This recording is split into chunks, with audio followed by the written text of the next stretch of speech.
Okay, so one sample thesis statement for this brainstorm that we just did could be something like um, my emotional support dog. I'm going to use my dog's name as Amy. She hasn't been trained in emotional support, but I think she'd be good at it. All right, my emotional support dog, Amy, has enhanced my health in several key ways. I decided to show you this method of writing a thesis because I would like you to have it as an example. So there are other ways to do it. We're seeing them right now, but I want you to have this way as an alternative. So it says, my emotional support dog, Amy, that's our topic, is the emotional support dog, Amy, has enhanced my health in several key ways. And then what you do is you go through those ways in your thesis. Sometimes you can think of the key ways or one big idea, and sometimes it doesn't come to you right then. Especially if you're doing some kind of a timed writing exercise or something like that, which you are likely to have to do at some point in your college career, you want to have a sample thesis statement that you can pull out of your toolbox, so to speak, and use it for almost any situation, right? Several key ways is your idea. In each body paragraph gets one of those ways. Okay, so that is my gift to you, that it's very effective and straightforward, works with any topic. Again, are there many other ways to do a thesis statement? Yes, you can have one big idea. You could list the 3 ways. That's another way. It's another method. But this one will also get the job done. And so I wanted to give you that example as my gift to you at the beginning of the semester, so that you will have that in your writing toolbox, and you could use that as needed. All right, so let's look at the next one, the next point, which is on page 36, that says that sometimes you can get too specific with your thesis. Like, so it's a fine line that we walk, because we can't have it, really vague with no clear idea, but we also can get a little too specific where it's more of a detail, and it's not broad enough that you have nowhere to go with it. To use a cliche, we talked about cliches, you can paint yourself into a corner. That's a cliche, meaning that your focus is so narrow, you can write one paragraph and you can't think of anything else to say, right? So you don't want to do that either. Again, it's a fine line. So it says at the bottom of page 35, actually, that you may need to universalize your idea, meaning that you may need to make it a little more broad, if that's the case, so that more people can connect with it and it gives you more to write about. So let's look at some examples of that. So it says on the top of page 36, the 4 children in my family have completely different personalities. Well, that is probably a fact. I mean, like, we could probably verify the different personalities of the siblings, right? But it doesn't give you anything to go on. I mean, it's just, there you go, right? I mean, there's no central idea about those personalities, right? Or how that affects the family dynamic or something like that, right? So you're painting yourself into a corner, to use that cliche. All right, so then it says, but better, how about this? This is universalizing it so more people can connect with it. It broadens it so you have more to talk about. And it says, birth order can influence children's personalities in startling ways. Wow. So everyone has some kind of a birth order, whether you were born the oldest, the youngest, in the middle, or twins, or an only child, or whatever, you have a birth order. So you can connect with that. It gives you more to write about, too. All right, and then it says, I don't like to take courses that are held in big lecture centers at the school. Okay, that is more of a fact. You like that, you don't like it, but you need to make it a little more broad, because again, you're not going to have much to say about that beyond maybe a paragraph. It's just it's a little ho hum. But I sure wish we were at a school like in person right now, one of those lecture centers. But at any rate, all right. But instead, better large lecture centers. It says large lecture centers. I'm sorry, classes. Large lecture classes provide a core environment for the student who learns best through interaction with both teachers and peers. Now, that's an idea. Someone might disagree with it. Someone might say, I love a large, class like that. That would be great, right? So someone can disagree with it. That's good. And you could have three reasons why that would be true, right? So that's another good mark of a good thesis. All right. So then it says, yeah, but again, I said it's a fine line we walk. It's a balance going on as you craft your thesis. So the next point our author makes at the bottom of page 36 says, a good thesis is limited to fit the assignment. So you're going to have it broad enough that you have something to say, but you also need to have it focused enough that it's not too vague and sort of going in different directions, right? So here's a poor example of that. It says nuclear power should be banned as an energy source in this country. So it has a topic, nuclear power. It has an idea that it should be banned. That's that person's idea, right? So it's got the topic, it has the idea, but it's so big. It's such a big idea that you could probably write 50 pages on that. You could write a book, right? I mean, so because there are so many different aspects of that, right? So that's a good start because it's a great start to have a topic and idea. At least you know what direction you're moving in. But if you can focus it more, it is going to be more effective. So, for example, and it says better because of its poor safety record. During the past 2 years, the Collin County nuclear power plant should be closed. Okay, so that's the same issue, but they decided to focus it on one power plant. And then through the issue of that one power plant, the reader will get the sense of the whole issue. They'll get the safety issues that the writer would like them to see just from looking at the example of the one power plant. So, for example, if you were going to use a kind of a photo analogy, if you were going to take a picture of an elephant, right? Let's say you're out wherever elephants might be, and you want to take a picture of that elephant, and just say you only have your phone for some reason, right? And so the elephant is really big, and your phone is really small, and you might not be able to get all of him or her in the picture, right? So you might decide it would be make the most effective photo that you want to hang on your wall or something and print it out. This great time that you got to see this elephant up close, sort of close, is that you might just focus on the elephant's face. Right? I mean, instead of trying to get the whole elephant and he or she is moving and it's kind of blurry or whatever, right? So the same thing can happen in writing. If you take an issue and you focus on one aspect of it, the reader will get the sense of that and the bigger issue through the lens that you were looking at it. So, for example, several years ago, I had a paper that was a research paper at the end of the semester for a particular class. I can't remember the exact prompt. It was a long time ago, but it had something to do with war. That was something to do with that.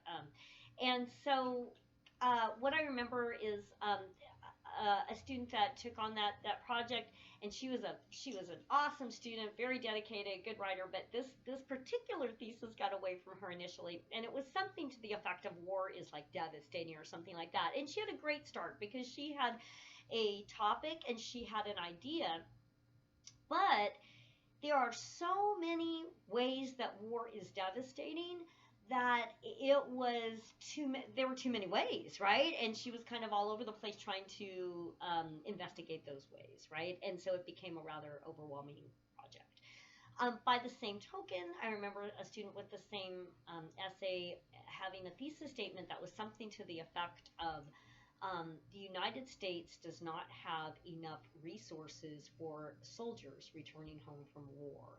So we still have war, but we have it is just the elephant's face in this case. It was just focusing on soldiers returning home from war and resources that are available to them. And this student felt that there were not enough resources, right? So that is an aspect of it, but very focused, and the reader can really, have a clear picture, just like with the elephant's face, by not trying to grab every, possibility in the general topic.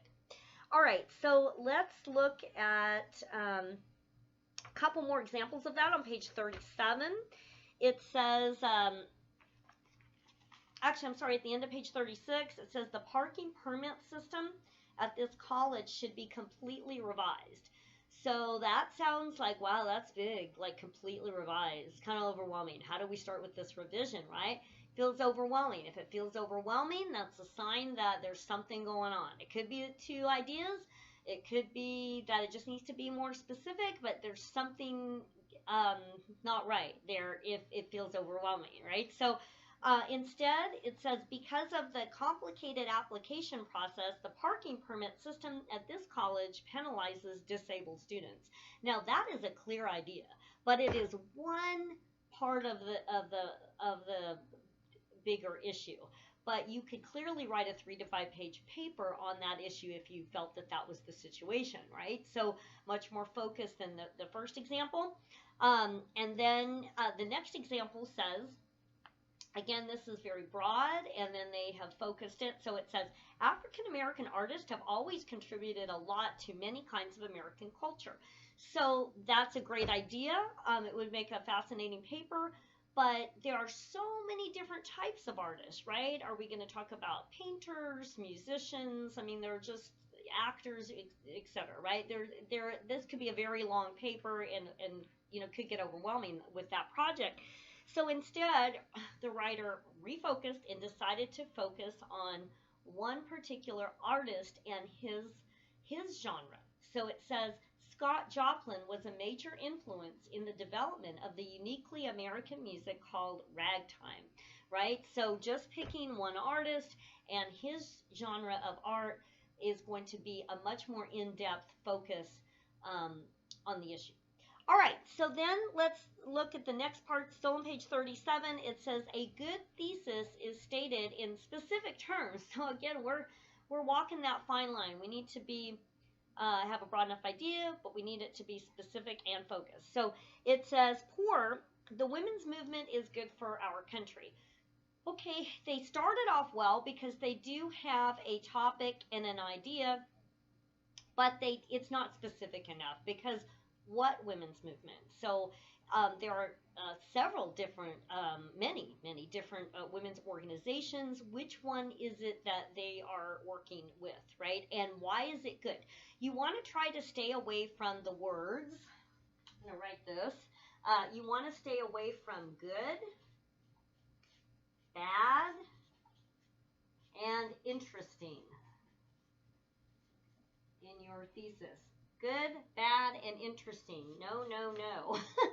They were getting crossed out, not in the thesis, right? Because they're too vague. We don't know what kind of good do we mean. Like, oh, that's good. I mean, or that's really good, right? Or that's really bad, But like, bad how, right? Or that's interesting, or that's so interesting. I mean, it would really depend on the person's voice inflection, how excited they were, but you can't see any of that on the page, right? So you've got to get more specific. Good, bad, and interesting should not be in your thesis. None of those. So if you write something initially and has good, no, get rid of it. It's got to go, right? So you gotta get more specific. So let's look at some examples of that. We have the women's movement is good for our country, so we're going to get the better one. The better one says the Colorado Women's Party is working to ensure the benefits of equal pay for equal work for males and females in our state. So that's more specific. We know which women's group. In this case, it's the Colorado Women's Party, and we know what aspect we're going to work with about that group and why it's good according to the author. All right, so then it says poor registration is a big hassle. So that is really vague. Why is it a hassle? Hassle is a bit slangy. It'd be good to have a word that was much more specific, and they did that. It says better.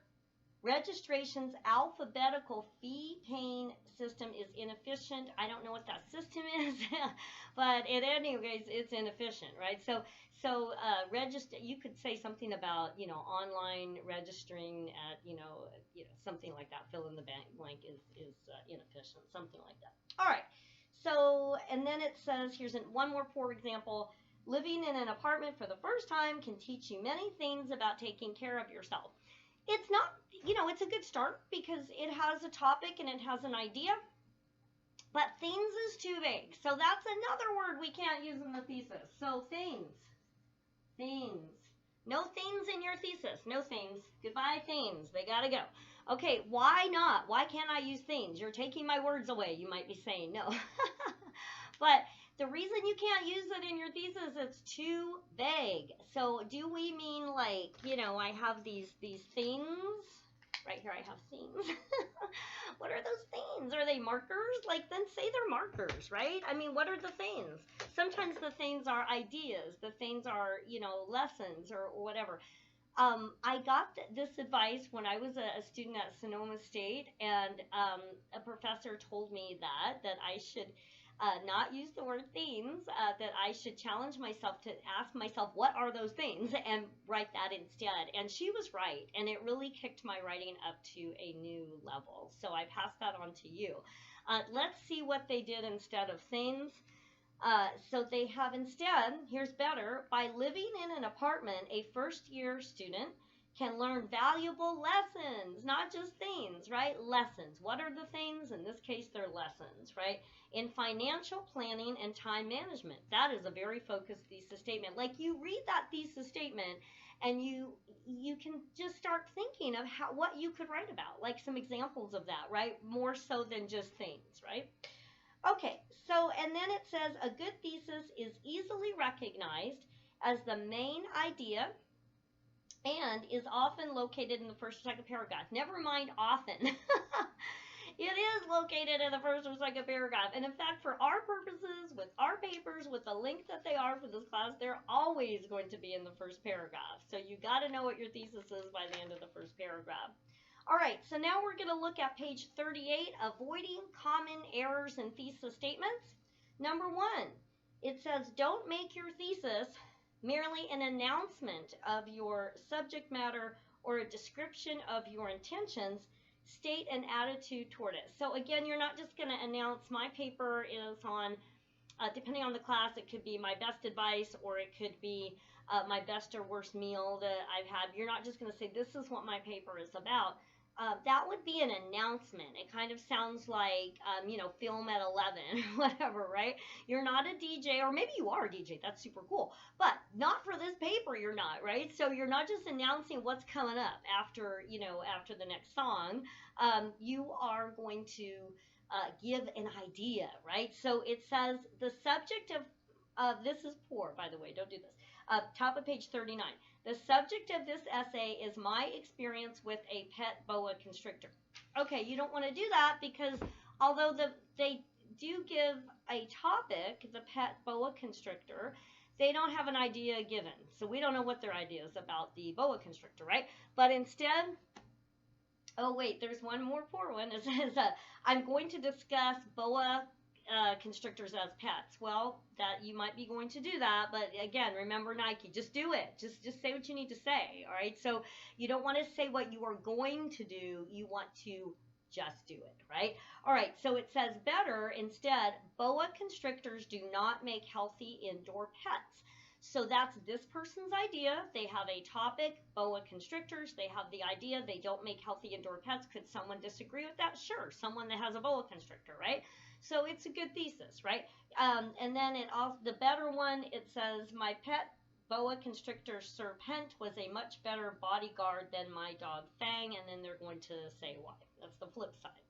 All right, let's look at number 2, what not to do, common errors. Don't clutter your thesis with such expressions as, in my opinion, I believe, And in this essay, I will argue that. You might think, well, why can't I do that? That sounds like, it sounds really like official, like in my opinion. No, it's actually not a good idea.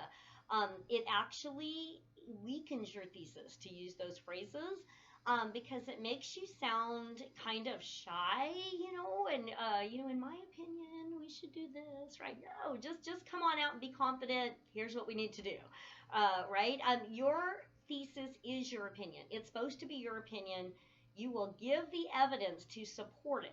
I think sometimes we want to say that because we're trying to be super polite, and being polite is definitely a good thing, right? But in this case, we're not going to be offensive. There's something coming up on that too. It's a fine line, as I said. But we want to be confident in our opinion. We want to just say what we need to say. So here we go. So it says, here's what not to do. My opinion is that the federal government should devote more money to solar energy research. But instead, listen to how much more confident this sounds. It says, the better one of that says, the federal government should devote more money to solar energy research. Just come out and say it, right? So say your opinion about the topic.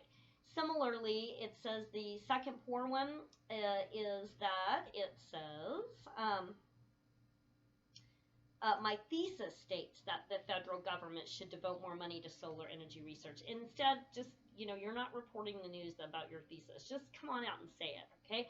And then poor, it says, in this essay, I will present lots of reasons why horse racing should be abolished in Texas. So instead of saying what you are going to do, like, again, I said earlier, film at 11, here's what's coming up, right, in my paper. No.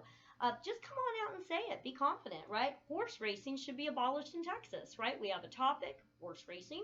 We have this person's idea that it should be abolished, and they're focusing on that state. Maybe because, they live there or something, right? So can someone disagree with it? Sure, right? That's good. So you have a clear opinion, right? All right, very good. So then it says, we walk a fine line, though. I just said that you don't have to be shy and so polite that you sound hesitant and, afraid to state your real opinion.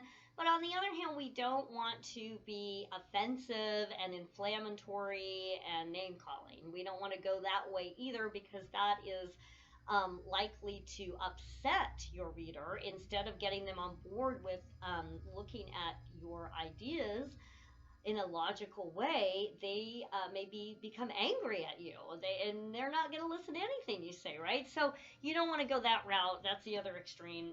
So for example, first poor example of that, it says, radical religious fanatics across the nation are trying to impose their right-wing views by censoring high school library books. Okay, so no name calling in your thesis, no name calling in your paper, right? So you have to imagine your reader as a reasonable person that may or may not agree with you, a reasonable person who may have had different experiences than you. You need to have a spirit of goodwill toward your reader, even if they disagree with you, even if you think they disagree with you, right? So you're not going to call people radical religious fanatics. That's name calling. Instead, though, you can still have your same issue and your same opinion, but you can phrase it with a bit of diplomacy and still be clear. So instead, say, only local school board members, not religious leaders or parents, should decide which books high school libraries should order. So notice that it is the exact same opinion, but that way it is clear. There's no name calling. People that disagree with you won't think they're being called names and yelled at. And so perhaps they might be open to your idea. People that are neutral will not think that you've taken leave of your senses. People that agree with you will think, what a nice argument, and they're so logical too, right? So there you go. Flip side of that, what also not to do, this is also the poor example. It says, too many corrupt books in our high school libraries selected by liberal atheistic educators are undermining the morals of our youth. Again, no name calling. Do not call people liberal atheistic educators, right? No name calling. Just spirit of goodwill. Just remember that phrase, spirit of goodwill. So it says, To ensure, this is the better one, to ensure that high school libraries contain books that reflect community standards, parents should have a voice in selecting new titles. Same issue, phrased more clearly without the name calling and with a little flair of diplomacy alongside of it. All right. So very good. So now we've got another on page 40. We have another example of what not to do. It says, don't merely state a fact. A thesis is an assertion of an opinion that leads to a discussion.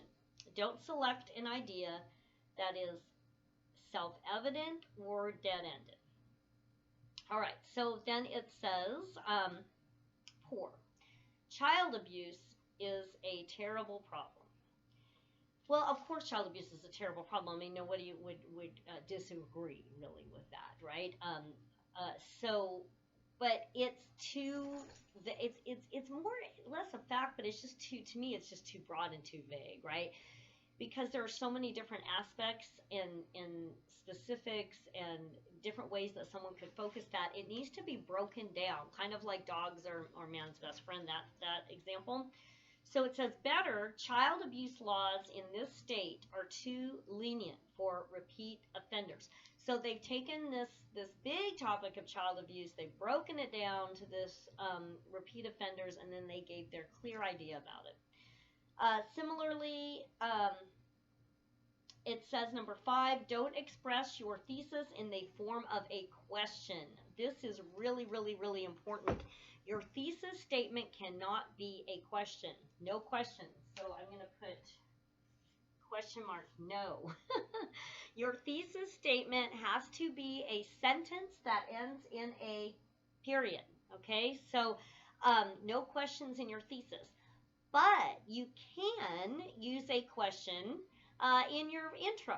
That can be actually a very effective method in your introduction to get your reader thinking about the topic. Totally fine. Not in your thesis.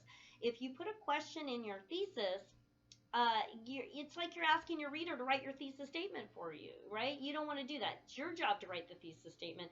If you ask a question, answer the question, right? So in your thesis. So, for example, here's the example. Why should every college student be required to take 2 years of foreign language? That's the question. That can't be your thesis, because then your reader is like, well, I don't know. Tell me why, right? So instead it says, better, chemistry majors should be exempt from the foreign language requirement. Now that's an idea. We've got a topic and we have an idea, right? So someone might disagree with it. That's a good sign. It's stated clearly, has a focus. You could clearly go into like 3 reasons why.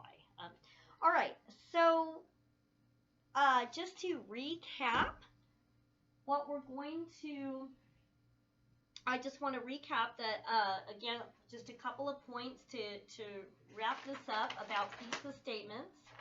Now, things that you know that you didn't know before, right?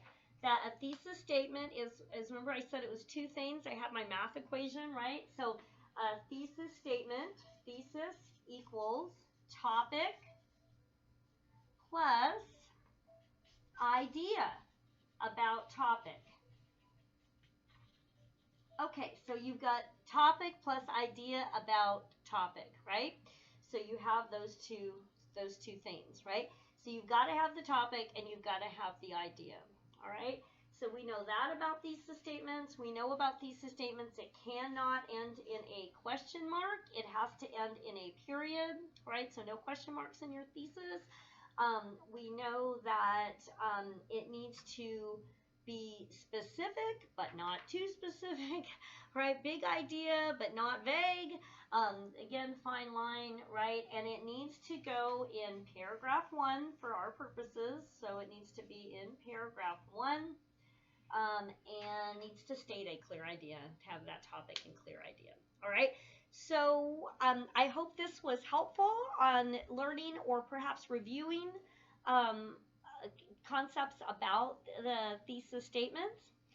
And I'll put this assignment in the assignment category, but there is a homework assignment attached with this, so I'll just explain that right now, and again, it will also be in the assignment category, that I would like you to do the practicing what you've learned. That's in the 13th edition. It's on page 40. The practicing what you've learned for this is in every version of the book, but the examples can vary.